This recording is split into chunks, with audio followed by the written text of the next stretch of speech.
Kita orang panas-panasan, anak video ngamen, dipintain sama Satpol PP. Maksudnya apa ini? Kayak gini.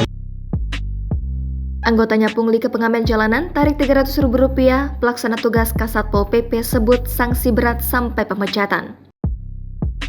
Pungutan liar atau pungli yang diduga dilakukan salah satu anggota Satpol PP Kota Bandar Lampung mencapai Rp300.000 per bulan, dilansir dari Kompas.com.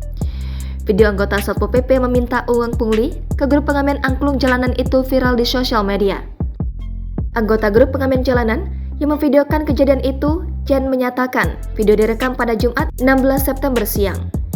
Menurut Jen, saat itu grupnya hanya memberikan uang Rp100.000 dari Rp300.000 yang diminta sang anggota Satpol PP saat dihubungi pada Minggu 19 September 2022. Kita orang panas-panasan, anak video ngamen, dipintain sama Satpol PP. Maksudnya apa ini? Kayak gini.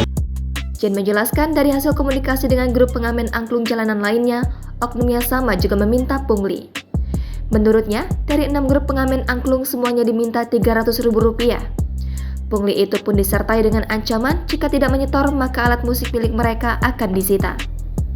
Sementara itu, pelaksana tugas Kepala Satpol PP Kota Bandar Lampung, Ahmad Nuriski mengatakan oknum yang bersangkutan sudah dipanggil untuk dimintai keterangan. Dia membenarkan oknum itu adalah anggota Satpol PP Kota Bandar Lampung, namun terkait identitas dan jabatannya Rizky belum bisa memberikan jawaban secara rinci.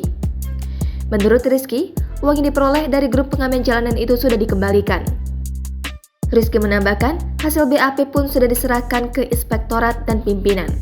Selanjutnya akan diberikan sanksi berat sampai dengan pemecatan kepada yang bersangkutan agar bisa memberikan efek jera.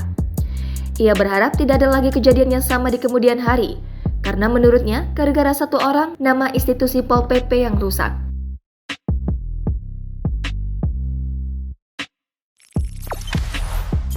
Jangan lupa subscribe, share, komen, dan like ya!